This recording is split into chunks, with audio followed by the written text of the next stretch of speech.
C மற்றும் C++ will nested if மற்றும் switch statements குறித்த ஸ்போக்கன் டியூட்டோரியலுக்கு நல்வரவு. இதில் nested if ஸ்டேட்மெண்ட் மற்றும் switch ஸ்டேட்மெண்ட் ஐ பயன்படுத்துவதை கற்போம். சில உதாரணங்களின் உதவியுடன் இதை செய்யலாம். இதை பதிவு செய்ய நான் பயன்படுத்துவது உபுண்டு இயங்குதளம் வெர்ஷன் 1110 GCC மற்றும் G++ கம்பைலர் வெர்ஷன் 461. முதலில் nested if மற்றும் switch ஸ்டேட்மெண்ட் ஐ உதாரணங்களுடன் எழுதுவதை கற்போம். புரோகிராம் ஐ ஏற்கனவே எழுதியுள்ளேன். அதை காண்போம். இந்த புரோகிராம் ல் இன்டிஜர் ன் வீச்சை சோதிக்க கற்போம். நம் பைல் பெயர் nested-if.c என்பதை கவனிக்க. இப்போது கோடு ஐ விவரிக்கிறேன். இது நம் ஹெடர் பைல். இது நம் மெயின் பங்ஷன். மெயின் பங்ஷன் னுள் இரு இன்டிஜர் variableகள் எக்ஸ் மற்றும் ய் ஐ டிக்ளேர் செய்துள்ளோம். இங்கே 0 இலிருந்து 39க்குள் ஒரு எண்ணை உள்ளிட சொல்லி பயனரை கேட்போம். ய் ன் மதிப்பை உள்ளீடாக பயனரிடமிருந்து பெறுவோம். இது நம் ஐஎஃப் கண்டிஷன். இங்கே y/10 ஆனது 0க்கு சமமா என சோதிப்போம். கண்டிஷன் உண்மையெனில் அச்சடிப்பது you have entered the number in the range of 0 to 9. இது எல்சே ஐஎஃப் கண்டிஷன். இங்கே y/10 ஆனது 1க்கு சமமா என சோதிப்போம்.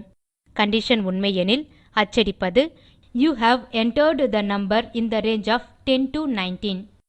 இந்த எல்சே ஐஎஃப் கண்டிஷன் ல் அந்த எண் 20 இலிருந்து 29க்குள் இருக்கிறதா என சோதிப்போம். இங்கே அந்த எண் 30 இலிருந்து 39க்குள் இருக்கிறதா என பார்ப்போம்.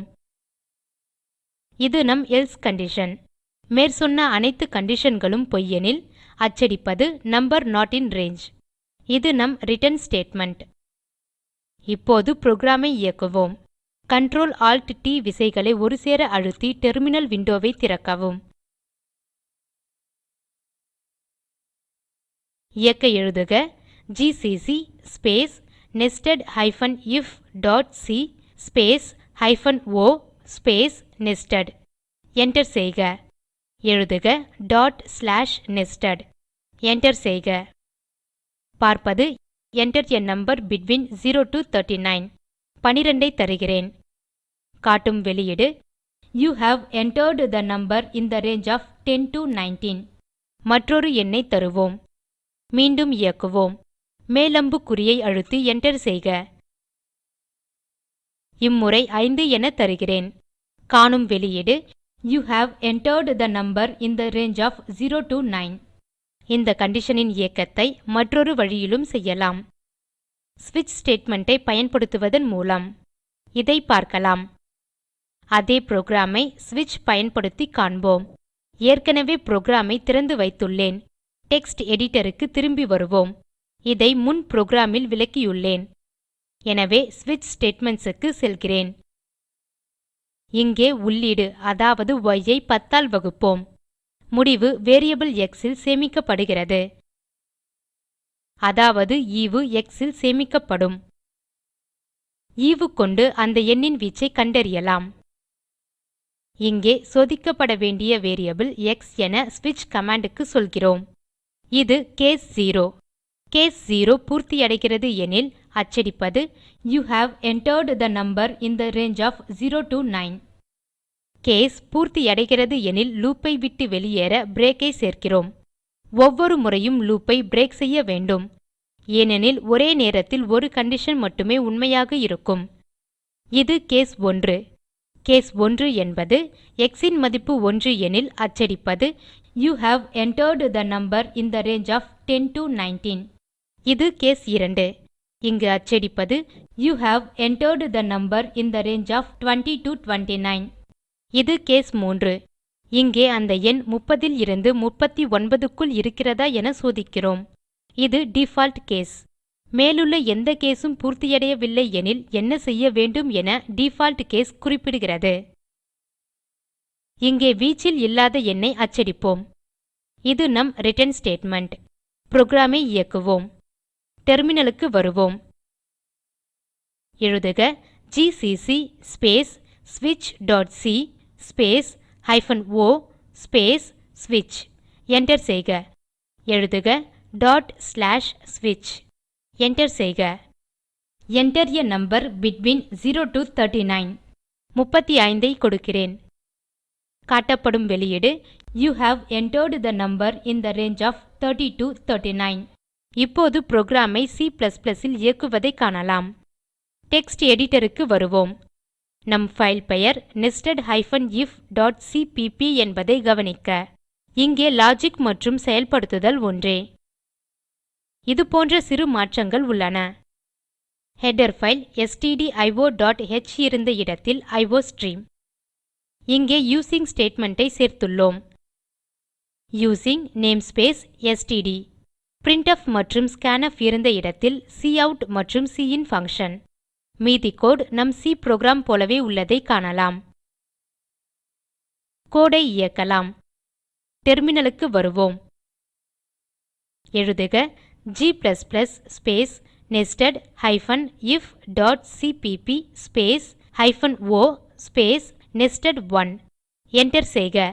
எழுதுக .nested1. என்டர் செய்க. Enter a number between 0 and 39. 40 ஐ தருகிறேன். காணும் வெளியீடு Number not in range. இப்போது C++ இல் ஸ்விட்ச் புரோகிராமுக்கு வருவோம். டெக்ஸ்ட் எடிட்டருக்கு வருவோம். இங்கேயும் லாஜிக் மற்றும் செயல்படுத்துதல் ஒன்றே. ஹெடர் ஃபைல் iostream என காண்கிறோம். இங்கே யூசிங் ஸ்டேட்மெண்ட் உள்ளது. cout மற்றும் cin பங்ஷன் ஐ மாற்றியுள்ளோம். மீதி கோடு நம் switch.c புரோகிராம் போன்றதே. இயக்குவோம். டெர்மினலுக்கு வருவோம். எழுதுக g space switch.cpp space -o space switch1. Enter செய்க.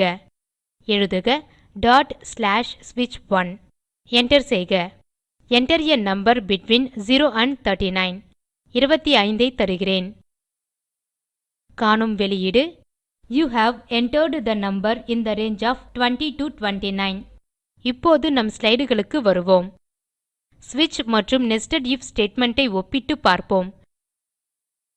ஸ்விட்ச் ஸ்டேட்மெண்ட் எக்ஸ்பிரஷன் முடிவின்படி மதிப்பிடப்படுகிறது. எக்ஸ்பிரஷன் முடிவு உண்மையாக இருந்தால் மட்டுமே nested if ஸ்டேட்மெண்ட் இயக்கப்படுகிறது. ஸ்விட்ச் இல் வேரியபிள் இன் பல மதிப்புகளை caseகளாக பயன்படுத்துகிறோம்.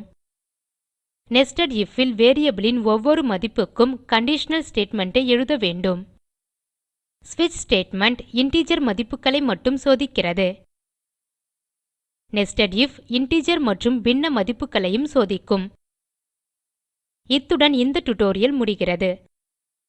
சுருங்க சொல்ல இந்த டியூட்டோரியலில் நாம் கற்றது nested if ஸ்டேட்மெண்ட். உதாரணமாக else if y/10 = 0. ஸ்விட்ச் ஸ்டேட்மெண்ட். உதாரணமாக switch x. nested if மற்றும் ஸ்விட்ச் ஸ்டேட்மெண்ட்களுக்கு இடையேயான வேற்றுமைகள். பயிற்சியாக ஊழியரின் வயது 20 இருந்து 60க்குள் இருக்கிறதா என சோதிக்க ஒரு புரோகிராம் எழுதுக. இந்த தொடுப்பில் உள்ள வீடியோவை காணவும். இது ஸ்போக்கன் டியூட்டோரியல் திட்டத்தை சுருங்க சொல்கிறது. இணைப்பு வேகமாக இல்லை எனில் தரவிறக்கி காணுங்கள். ஸ்போக்கன் டியூட்டோரியல் திட்டக்குழு ஸ்போக்கன் டியூட்டோரியல்களை பயன்படுத்தி செய்முறை வகுப்புகள் நடத்துகிறது. இணையத்தில் பரீட்சை எழுதி தேர்வோருக்கு சான்றிதழ்களும் தருகிறது. மேலும் அறிய மின்னஞ்சல் எழுதவும் contact@spoken-tutorial.org. ஸ்போக்கன் டியூட்டோரியல் பாடங்கள் டாக் டு எ டீச்சர் திட்டத்தின் முனைப்பாகும். இதற்கு ஆதரவு இந்திய அரசு துவக்கிய MHRD இன் ICT மூலம் தேசிய கல்வித்திட்டத்தின் வழியே கிடைக்கிறது. மேலும் விவரங்களுக்கு spoken-tutorial.org/nmeict-intro. தமிழாக்கம் பிரியா. நன்றி.